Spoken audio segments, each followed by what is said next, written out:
দেই তাতে ৰজাই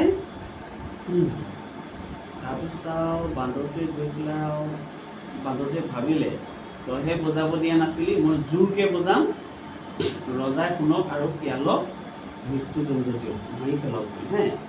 বান্দৰটোৱে গৈ আৰু একদম জোৰকৈ ধক ধককৈ বজাইছে নহয়। সেইটো ঢোল নাছিল, কি আছিল? বৰলৰ আছিল। যেতিয়া বৰলৰ বাঁহটো টোপ কৰিলে গোটেই বলখিনি ওলাই আহি বান্দৰটোক কামুৰিলে নহয়, পুৰা বান্দৰটোক কামুৰিলে।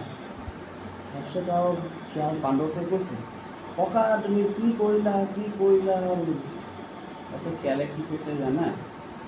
ককা মনত আছেনে কল খাই যে বাকলি দিছিলা, এতিয়া কেনে মজা পালা বুলি কৈছে, জানা? সেইকাৰণে মানুহক